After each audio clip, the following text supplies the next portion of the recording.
মোহনপুর গ্রামের পাশে ছিল অনেক বড় একটি জঙ্গল। সে জঙ্গলে অনেক পশু পাখি বাস করত। ওই জঙ্গলে ছিল এক দম্পতি, টোনা আর টুনি।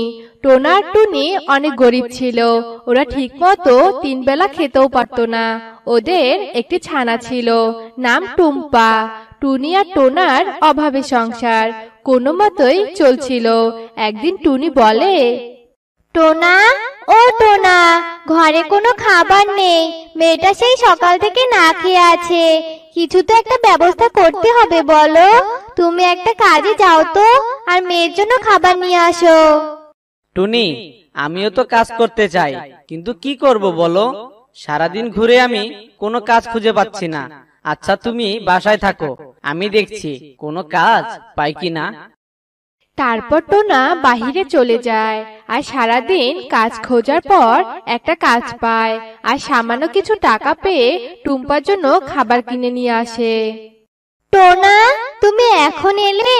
মেয়েটা সারাদিন আমার কাছে খাবারের জন্য কান্নাকাটি করছিল, আর খাবার না পেয়ে ঘুমিয়ে পড়েছে।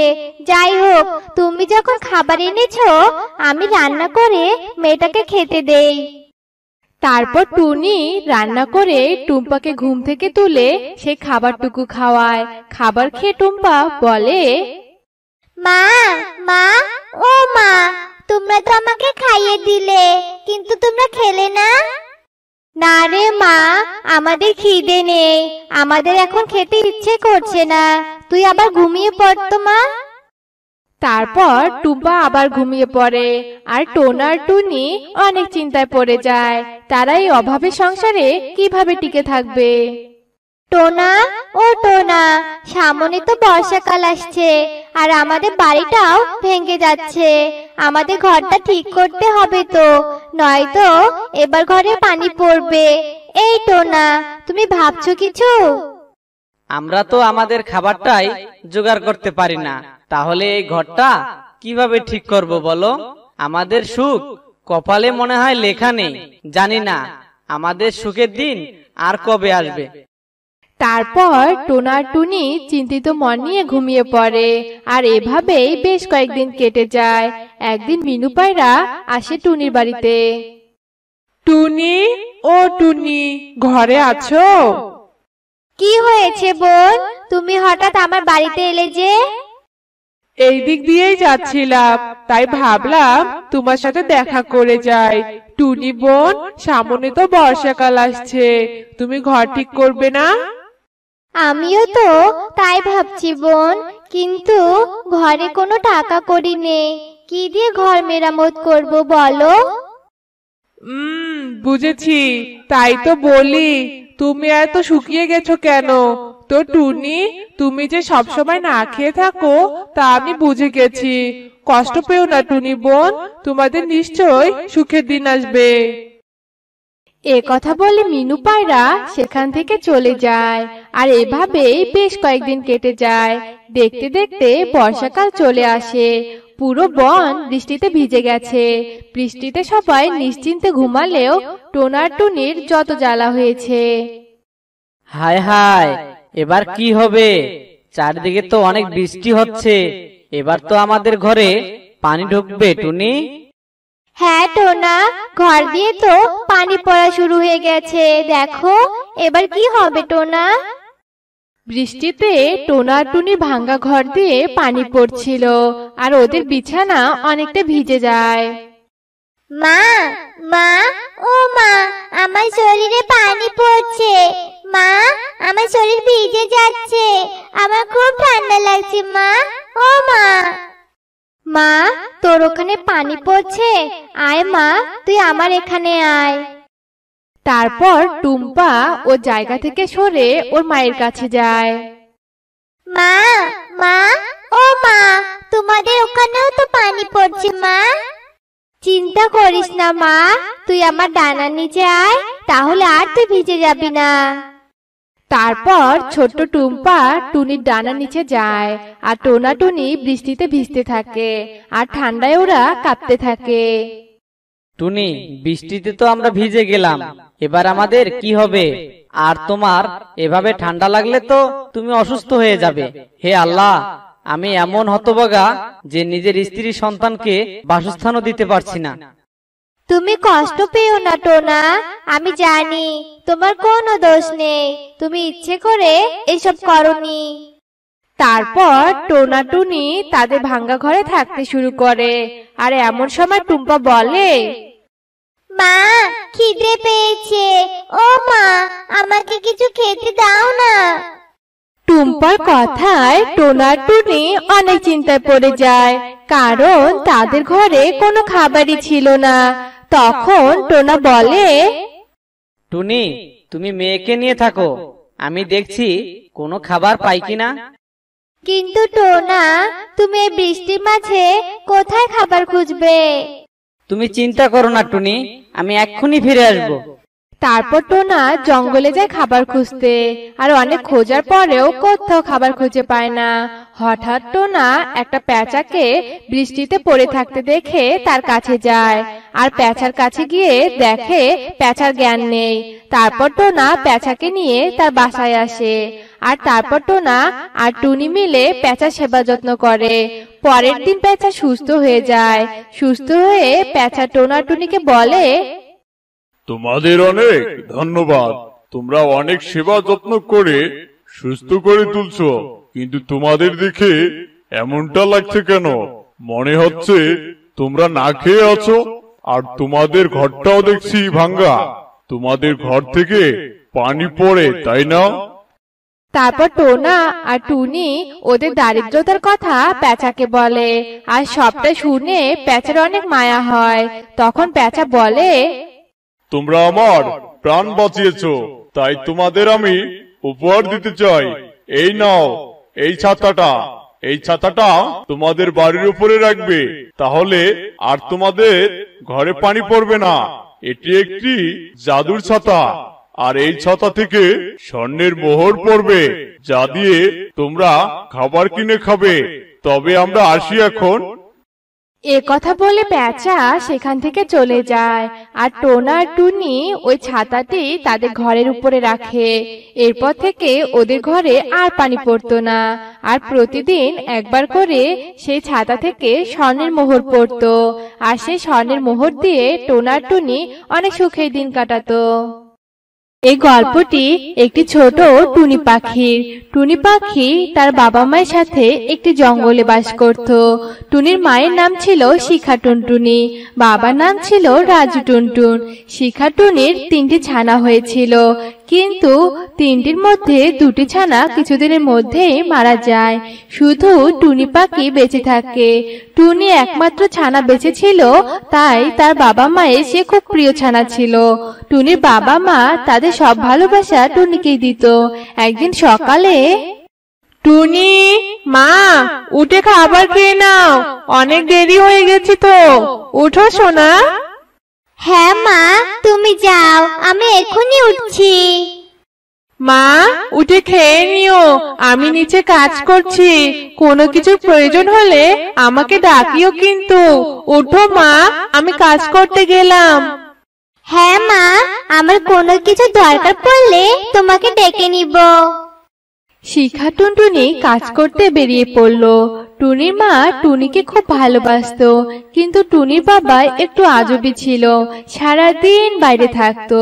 যখন তার বাসায় আসার ইচ্ছে করত তখন বাসায় ফিরত। একদিন শিখা টুনটুনি টুনিকে বাসায় রেখে খাবার আনতে বাইরে চলে যায়। আর খাবার নিয়ে যখন বাসায় ফিরছিল প্রচন্ড বাতাস ছিল। বাতাসে প্রবলে শিখা গাছের সাথে গিয়ে ধাক্কা খায়। ধাক্কা খেয়ে পড়ে যায়। ওরে বাবা রে, মরে গেলাম রে, আমার টুনিটা যে বাসায় একাই আছে, আমি কি করে বাসায় যাব এখন? আমার যে প্রচন্ড লাগছে, এই বাতাসে আমাকে কে সাহায্য করবে? আমার পাখাও ভেঙে গেছে। এ কথা বলে শিখা টুনটুনি গাছে নিচে একটু অপেক্ষা করে যে বাতাস থামলেই বাসায় যাবে। শিখা টুনটুনির একটা পাখা ভেঙে গেছে আর অনেক রক্ত বের হচ্ছে। তারপর বাতাস থামতেই শিখা টুনটুনি কোনো রকম কষ্ট করে বাসায় ফিরে আসে। টুনি মা, একটু বাইরে আয়। টুনি তার মায়ের কথা শুনে বাইরে আসে। মা, তোমার কি হয়েছে? এত রক্ত কেন মা? তোমার কি হয়ে গেল মা, বলো না। মা, আমার কিচ্ছু হয় নাই, মাথায় একটু আঘাত লেগেছে, শীঘ্রই ঠিক হয়ে যাবে। তুই খাবার খেয়ে নে মা, তুই সকাল থেকে কিচ্ছু খাস নাই। দাঁড়া, বানর ভাইকে ডাক দেই, তোকে খাওয়াতে সাহায্য করবে। শিখা টুনটুনি বানরকে ইশারা করে ডাক দেয়। তারপর বানর সেখানে আসে। বানর ভাই, তুমি টুনিকে একটু খাবার খাইয়ে দাও, আর আমার জন্য ওষুধ নিয়ে আসো। আরে শিখা বোন, তোমার কি হয়েছে? তোমার ডানা থেকে তো অনেক রক্ত বের হচ্ছে, আমি এক্ষুনি ওষুধ নিয়ে আসছি। তারপর বানর ঔষধ আনতে যায়, আর যখন ওষুধ নিয়ে আসে, এসে দেখে টুনি কান্না করছে, আর শিখা টুনটুনি চিরকালের জন্য চলে গেছে।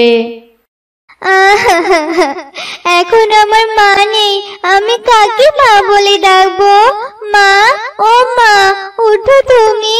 আমি কার সাথে থাকবো মা, বলো? মা, আমায় ছেড়ে যেও না তুমি। তুমি না থাকলে আমি বেঁচে থাকবো কি করে? টুনি, মা এরকম বলেন না মা, সব ঠিক হয়ে যাবে। এরপর বানর টুনিকে জড়িয়ে ধরে, আর কিছুক্ষণ পর টুনির বাবা আসে। রাজু টুনটুন কিছুক্ষণ শোক পালন করে তার নিজের বাসায় গিয়ে ঘুমিয়ে পড়ে। পরের দিন সে আবার বেরিয়ে চলে যায়, আর সন্ধ্যায় টুনির জন্য নতুন মা নিয়ে আসে। টুনি, এ তোমার নতুন মা। এখন থেকে তুমি যারাকে মা বলে ডাকবে। যারা, তুমি আমার টুনিমাকে দেখে রাখবে। টুনিমা, তুমি খেয়ে শুয়ে পড়ো। ঠিক আছে বাবা। টুনির বাবা রাজু টুনটুন আগের মতোই সকালে বাসা থেকে চলে যেত, সন্ধ্যায় বাসা ফিরতো। অন্যদিকে টুনি সৎ মা নিজের আসল রূপ দেখা শুরু করে দিয়েছে। সারাদিন বাসায় পড়ে থাকিস, যা একটু বাসাটা পরিষ্কার কর, আর পরিষ্কার করা শেষ হলে আমার পা টিপে দিবি। হ্যাঁ মা, করে দিচ্ছি। এই বলে ছোট টুনি কাজ করতে যায়। টুনি সৎ মা তার সাথে তার ছোট ছানা তুলিকেও সাথে করে নিয়ে এসেছে। তাকে একটা কাজও করতে দিত না, সব কাজ টুনির দ্বারা করাই নিত। টুনি কখনো কখনো তার মাকে মনে করে খুব কান্না করত। মা, তুমি আমাকে ছেড়ে কেন চলে গেলে? নতুন মা যবে থেকে এসেছে আমার দ্বারা সব কাজ করাই নেয়, আমাকে খুব বিরক্ত করে মা। আর ওরা নিজের মাকে রানীর মতো করে রাখে। আমার সাথে কেন এমন হচ্ছে মা? এরপর একদিন জারার মেয়ে তুলি টুনটুনি ঘুরতে বের হয়। তুলি উড়তে উড়তে এক জায়গায় গিয়ে থামে, আর ওকে দেখে কয়েকটা পায়রা ঘিরে ফেলে, আর তুলিকে হয়রানি করা শুরু করে। এ কি, তোমরা আমার সাথে এরকম করছো কেন? কে আছো? বাঁচাও, বাঁচাও আমাকে। ওই রাস্তা দিয়ে টুনি খড়ি আনার জন্য যাচ্ছিল। তুলির এমন চিৎকার শুনে টুনি সেখানে যায়। আরে তুলি, তুই এখানে কি করছিস? টুনি, আমাকে বাঁচা, এরা সবাই আমাকে ঘেরাও করছে। টুনি সবাইকে ভয় দেখিয়ে তুলিকে সেখান থেকে নিয়ে আসে। তুলি আর টুনি বাসায় আসে, আর তুলি সব কথা তার মাকে বলে। মা, আজ টুনি আমার প্রাণ বাঁচিয়েছে। আজ যদি ও না থাকতো তাহলে ওই পায়রাগুলো আমাকে মেরে ফেলতো। টুনি অনেক ভালো মা, তুমি ওকে আর বকিও না। টুনির নতুন মা এসব শুনে খুবই লজ্জিত হয়। টুনিকে এত জ্বালিয়েছে সে, তারপরেও তার ছানা তুলিকে বাঁচিয়েছে। এরপর নতুন মা টুনিকে বলে, টুনি মা, আমাকে ক্ষমা করে দে, আমি তোকে অনেক কষ্ট দিয়েছি রে মা। আর তুই কি না আমার তুলি সোনাকে বাঁচিয়েছিস রে মা। আমি তোকে আর কষ্ট দিব না। এখন থেকে আমরা 3 মামে মিলে কাজ করব। তুই এখন থেকে আমার নিজের মেয়ে। আমি আমার ব্যবহারে খুব লজ্জিত। না মা, তুমি পুরনো কথা ভুলে যাও। আর আমার মা আমাকে খুব ভালো শিক্ষা দিয়েছে, আর আমি তোমার সাথে কোনোদিন খারাপ কিছু করতাম না। এ কথা শুনে নতুন মা খুব খুশি হয় আর টুনিকে জড়িয়ে নিয়ে আদর করতে থাকে। তুলি আর টুনি একসাথে তাদের বাসা বানায়, একসাথে ঘুরতে যায়, খেলে। টুনিও ভীষণ খুশি হয়। নতুন মা দুই মেয়েকে নিয়ে সুখে দিন কাটাতে শুরু করে।